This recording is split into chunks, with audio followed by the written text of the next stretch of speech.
მოგესალმებით ბიბლია ყოველდღე სახელითა მამისათა დაძისათა დაწმინდისა სულისათა მეგობრებო ჩვენ დღეს ვაგრძელებთ კითხვას სწავლას წმინდა წერილის ახალი აღთმა მათეს ახარება თავი 23 მაშინ იესო ელაპარაკა ხალხს და თავის მოწაფეებს უთხრა მოსეს ტახტზე დაასხდნენ მწიგნობარნი და ფარისეველნი. ამიტომ ყველაფერი რის დაცვასაც ისინი გეტყვიან შეასრულეთ და დაიცავით. ოღონდ მათ საქმეებს ნუ მიბაძავთ. ვინაიდან ისინი ამბობენ და არ კი ასრულებენ. არ ასრულებენ ესე იგი, ხო? არავინ მძიმე ტვირთს და ძნელად საძილს და ზურგზე კიდებენ ადამიანებს თავად კი თითითაც არ სურთ მისი დაძვრა. ჩვენ ვიცით რომ ფარისევლები ეს მხოლოდ ამბობდნენ გარეგნულად თუ გარეგნულს უფრო ანეჭებდნენ მნიშვნელობას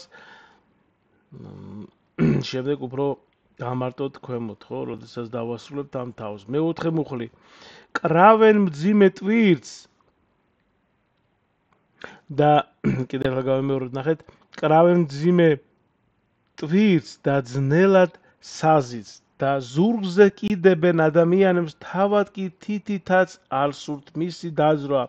ყველანი თავიანთ საქმეებს ადამიანთათვის საჩვენებლად აკეთებენ. იფართოებენ თავიანთ ფილაქტერიონებს და იგრძელებენ სამოსის ფოჩებს. უყვართ სათავეში სხდომა, ნადიმებზე და წინ ადგილებზე ჯდომა სინაგოგებში. ესე იგი სუფრებზეც ასევე უნდათ წინ სულთ უყვარდა წინ ადგილებში დაждდომა სინაგოგებში ასევე იქ წინ ადგილებზე ხო? და მისალმებანი მოედნებზე რომ ადამიანებმა უძახონ მათ რაბი ანუ მოძღვარო ხო ებრაულად გარეგნულად აკეთებენ ყველაფერს ლოცულობდნენ რომ ესე იგი ყველას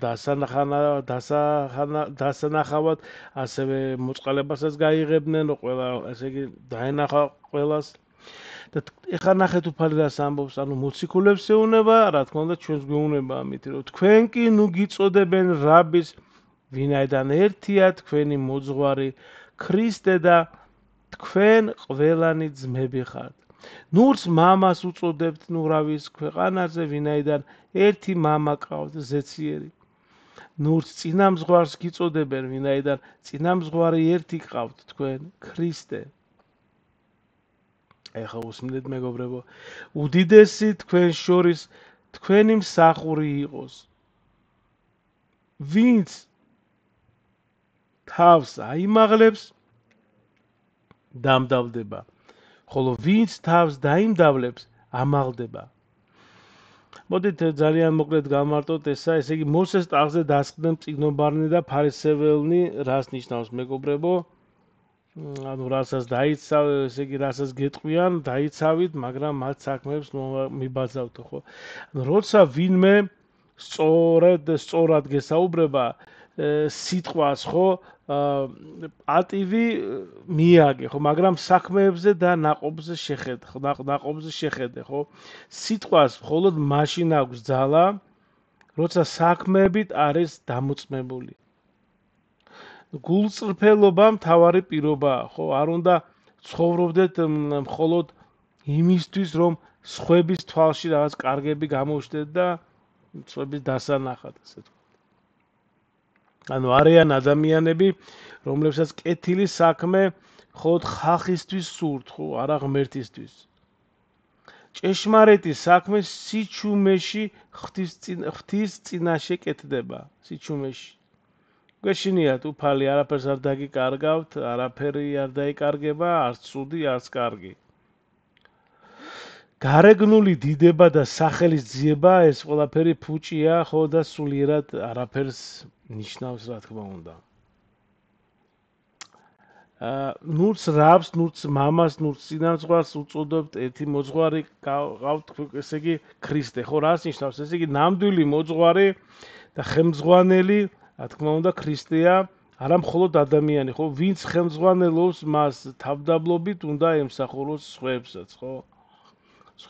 სახელები და ტიტულები ეს არაფერია, ნამდვილი ძალა მხოლოდ ქრისტესგან მოდის. ნუ უდიდესი თქვენ შორის თქვენს მსახური იყოს, თქვენი მსახური იყოს, ესე იგი ნამდვილი სიდიადე მეგობრებო არის მსახურება, ხო, ვინც სხვებს ემსახურება. ეს არის ჭეშმარიტად დიდი საქმე. ვინც თავს ამაღლებს, იგი დაიმდაბლება, ვინც თავს დაიმდაბლებს, ის ამაღლდება, ანუ ღირსება ტიტულში, ფუფუნებასა და თუ დიდებაში კი არა, არამედ სულიერ სიწმინდესა და თავმდაბლობაში. სულიერ სიწმინდესა და თავდაბლობაში. შემდეგ ვაგრძელებთ მე-13 მუხლიდან. უფალი აგრძელებს: ვაი თქვენ მწიგნობარნო და ფარისეველნო, თვალთ მაგცნო, რომ ცათა სასუფეველს კეტავთ ადამიანთა წინაშე, რადგან არც თქვენ შედიხართ და არც შემავალთ უშვებთ.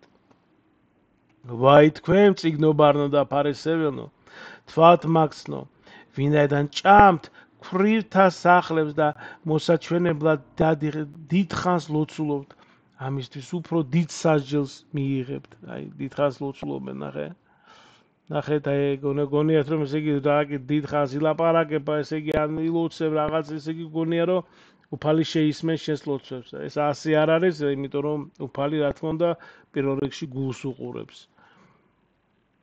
შემდეგი ვაი თქვენ მწიგნობარნო და ფარისეველნო, თვალთ მაგცნო, რომ შემოივლით ზღვასა და ხმელეთს, რომ ერთი ვინმე მაინც მოაქციოთ რჯულზე და როცა მოაქცევთ, გეენას ძედ გახდით, საკუთარ თავზე ორჯერ მეტად. ვაი თქვენ ბრმა წინამძღოლნო, რომლებიც ამბობთ, ვინც ტაძარს დაიფიცებს, არაფერია, ხოლო ვინც ტაძრის ოქროს დაიფიცებს, ის ვალდებულია. უგუნურებო და ბრმებო, რა უფრო დიდია, ოქრო თუ ტაძარი? ოქროს რომ წვენცო. და ვინც სამსხვერპლოს დაიფიცებს, არაფერია, ხოლო ვინც დაიფიცებს ძღვენს, რომელიც მასზეა, ის ვალდებულიაო. ბრმებო, რომელი უფრო დიდია, ძღვენი თუ სამსხვერპლო? ძღვენს რომ გაწმენს.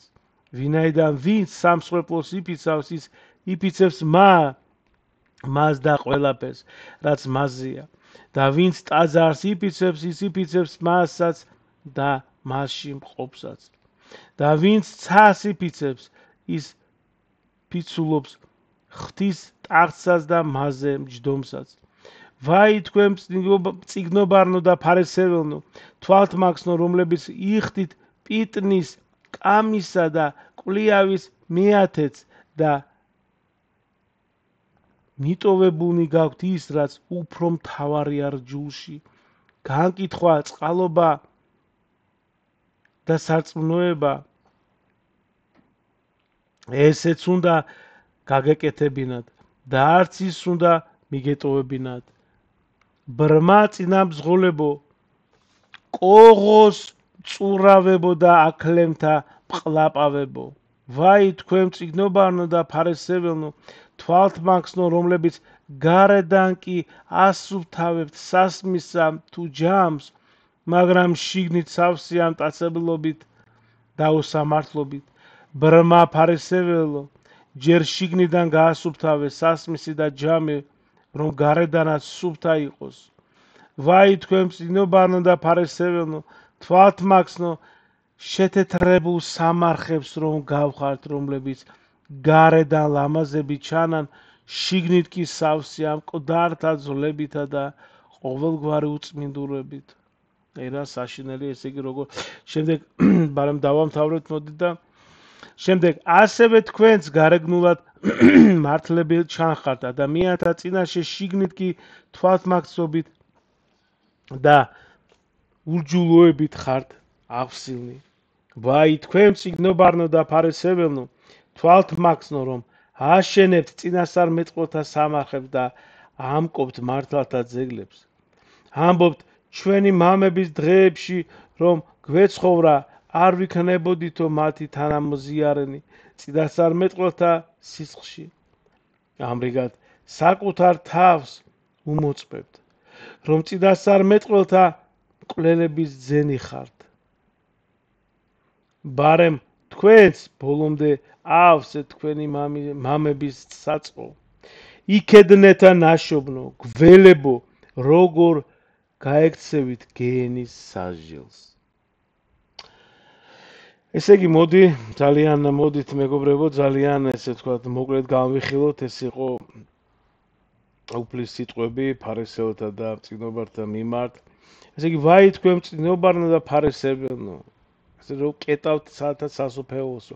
ესე იგი, ვინც სხვებს გზას კეტავს, თავად ვერ შედის ჭეშმარიტებაში. ფარისევლები შორს არიან გულწრფელობიდან, ამიტომ სასופეულში ჯერ ესე იგი, ესე ვთქვათ, სასופეულში ვერ შედიან. თვალთმაგცობა სხვებისთვის საფრთხილი არა მხოლოდ საკუთარი სულისთვის საფრთხეა, ხო? ნახე, ეხლა შემდეგ ჭამთ ქვრივთა სახლებს რას ნიშნავს? ანუ სხვისი ბოროტად გამოყენება მძიმე ცოდვაა. ანუ ისინი დადიოდნენ, ესე ვთქვათ, ქვრივებთან და აგროვებდნენ ფულს, ხარკს, რომ ესე იგი ეს ტაძრისთვის არისო საჭირო და ამ თანხას თვითონ ესე იგი თავის მიზნებისთვის გამოიყენებდნენ. ჭამთა ქვრივთას ესე გარეგნულად გრძელი ლოცვა, ანუ კარგია, ხო, მაგრამ თუ ხალხისთვის კეთდება, ეს ღმერთს არ მოსწონს, ხო? ანუ ხალხის დასანახად, როდესაც ვაკეთებთ, ლოცულობთ და არა გვიშალობა რას ვაკეთებთ, ხალხის დასანახად. ჩუმად უნდა ვაკეთებდეთ სიკეთეს და ყველაფერს, რომ არავინ გაიგოს. აი აქ შემდეგ სიტყვები ზღვასა და ხმელეთს გადიან, რათა ერთი ვინმე მოაქციოს რჯულზეო, ანუ ვინც სხვებს აიძულებს, თავად უფრო დიდ ბოროტებას ჩაიდენს, ხო? სულიერი ძალაუფლება უნდა იყოს სიყვარულით, არა ძალადობით. ძალით მიღებულ რჯულს ყურადღება არ უნდა მიექცეს. საერთოდ ძალით არაფერი არ ხდება, ძალით რომ დომებოდა ესე იგი ღმერთს, ესე იგი დღეს ყველანი მორწმუნეები ვიქნებოდით. მაგრამ ჩვენ თავისუფლების არჩევანის ნება არ გვექნებოდა, ყველანი რობოტები ვიქნებოდით და ამიტომ ეს უფალს არ უნდა. უფალს უნდა რომ ჩვენი გადავდგათ ეს ნაბიჯი, დავირჩიოთ ჩვენ რა გვინდა, ესე იგი სიბნელე თუ სინათლე. მატერიალური ფიცვა არაფერს ნიშნავს, რომ მთავარია სულიერი ჭეშმარიტება. ღვთისთვის სულიერი ღირებულებები უფრო მნიშვნელოვანია ვიდრე თქვათ ოქრო ქონება და ასე შემდეგ. ეხლა რას ნიშნავს ეს სიტყვები პიტნის, კამისა და კვლიავის მეათედი მიატოვებული გაქვთ განკითხვა, წყალობა და სარწმუნოება, ეს სიტყვები რას ნიშნავს? ანუ კანონიც უნდა დაიცვათ, სულიერ სარწმუნოებაც ერთის გამოცვლა მეორეს ვერ შეცვლის. წყალობა, სამართლიანობა და სარწმუნოება ყველაზე მნიშვნელოვანი არის. გარეგნული წესების დაცვა არაფერია, თავარია შიგნაგანი სიყვარული, რაც ჩვენ ყოველთვის საუბრობთ, რომ უფალი არა გარეგნულს უყურებს, არამედ ჩვენ შიგნით ვიყურებს, ანუ ჩვენ გულს უყურებს, ზრახვებს და რა უნდა და ადამიანს და ის რას ფიქრობს და ანუ გულიდან გამომდინარე ადამიანს რა გულში, ხო? შეთეთრებულ სამარხებს გავხართ, გარედან მართლებით ჩაახართ, შიგნით თვალთმაგცობითა და ურჯულოებით. ანუ გარეგნული სიწმინდე ვერ ფარავს გულში ცოდვას. ადამიანები ხედავენ გარეს, მაგრამ ღმერთი გულს უყურებს, ხო? ანუ აი კუბოსავით გახსოვთ როგორ ამბობს, რომ აი უფალი რომ ესე იგი კუბო ხო ლამაზი არის, ხო? გარა ესე იგი შეიძლება გააკეთო, რა ვიცი, დღეს 5-10-20,000 თუ რაძღის, შეიძლება მეტიც. ანუ გარედან შეიძლება ოქროს გააკეთო, იქ რაღაცა ძალიან ლამაზი, მდიდრული იყოს, მაგრამ შიგნით რა არის? ჩონჩხი, ხო? ადამიანი. ანუ ასე ხართო, თქვენ გარეგნულად ესე იგი ლამაზები ხართო, მაგრამ შიგნით რა ვარ ჩვენ? აი ეგ არის, ეს არის მთავარი. შიგნით ჩვენ კიდევ ერთხელ გავემეორებ და სულ უფალი უყურებს ჩვენს გულს.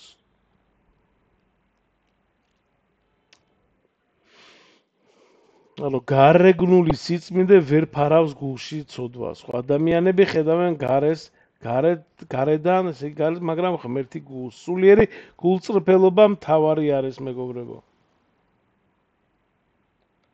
იქედნეთა ნაშობო გველებო როგორ გაიქცევით გენის საჯილს, ხო? ანუ სერიოზული, ეს არის კუფლისგან სერიოზული გაფრთხილება ყველასთვის, ვინც თვალთმაქცობს, ანუ ნამდვილი საჯელი აუცილებლად მოდის თვალთმაქცებზე, ხო? და ესე იგი ბოროტებზე, ხო? ბოროტება ვერ გადაურჩება საჯელს. შემდეგი მეგობრებო 34 და ვამთავრებთ ამ თავს 34-36-მდე. ამიტომ მე მოგივლენთ წინასწარმეტყველთ ბრძენკაცებსა და მწიგნობრებს და თქვენ მოკლავს ზოგიერთ მათგანს და ჯვარს აცვამთ.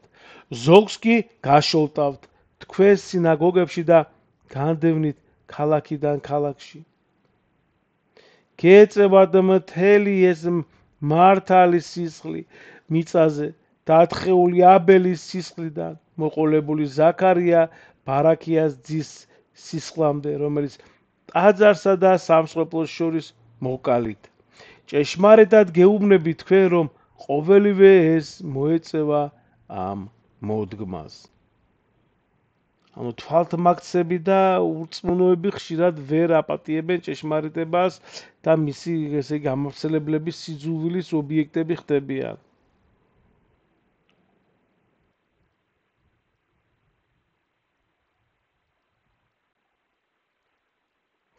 სულიერი ბრძენი, ანუ ვინც ჭეშმარიტებას ასწავლის, ხშირად წინააღმდეგობას, ესე იგი წინააღმდეგობას წაწყდება, ხო, ეს ასე არის.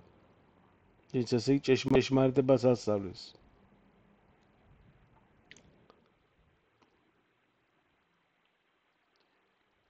ანუ ღმერთმა იცის თითოეული, ესე იგი ვინც ჭეშმარიტებაში სწავლის სურვილი აქვს, ხო, მიუხედავად სიძულვილისა.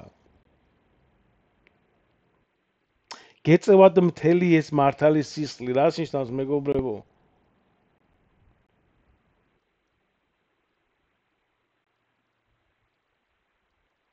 ისტორია გვასწავლის, რომ ბოროტება ცდილობს ჭეშმარიტების განადგურებას. ანუ უღმერთობა და თვალთმაქცობა ხშირად მართალთა სისხლს მოითხოვს, ხო? მაგრამ სამართლიანობა ღმერთს ეკუთვნის.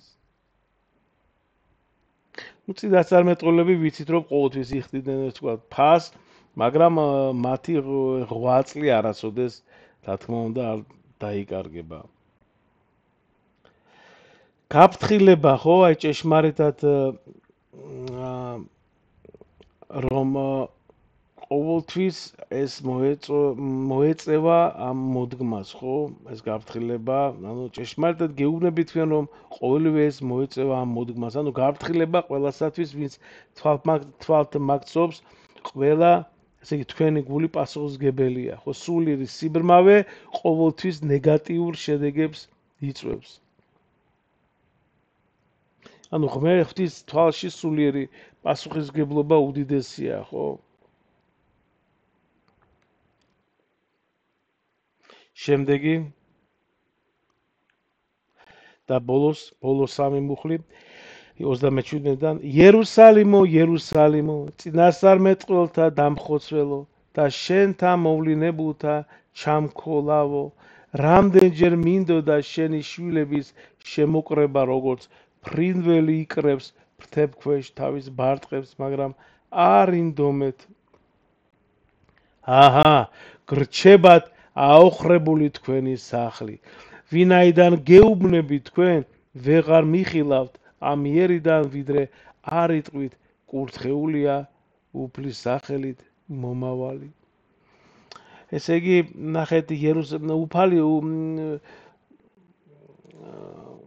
უფალ სურს ადამიანების სიკეთე, ხო და ჭეშმარიტება, მაგრამ ისინი ხშირად ეწინააღმდეგებიან. ანუ ღმერთი ცდილობს სულიერში შეკრიბოს ადამიანები, ხო? მაგრამ უსულო გულები მას არ ემორჩილებიან. ულწმუნოებისა და ბოროტების შედეგი სულიერი და მატერიალური განადგურებაა. ხო? როცა ადამიანები ჭეშმარიტებას არ იღებენ, მათი ცხოვრება დანგრეული რჩება. ვეღარ მიხილავთ ამიერიდან ვიდრე არ იტყვით, ხო? ანუ ეს უშუალო სულიერი შეიარაღებაა, ასე ვთქვათ, მოდის სიბრძნითა და რწმენით. თავარია რწმენა, მეგობრებო, და თავარია რომ დავიცვათ უფლისწინებები და ვიყოთ ერთგულნი ქრისტეს მიმართ და რა თქმა უნდა გქონდეს სწრაფვა ყოველთვის. ღმერთმა შეგიწიროთ ყველას, ვინც მისმენდით და ღმერთმა გაგახაროთ, ღმერთმა დაგლოცოთ მეტი სიყვარული, მეტი სინანული და რაც შეიძლება აკეთეთ მეტი კეთილი საქმეები. მადლი უფლისა ჩვენისა იესო ქრისტესი და სიყვარული ღვთისა და მამისა და ზიარება სული საწმინდისა იყოს თქვენ ყოველთა თანა. ამინ. მადლობა.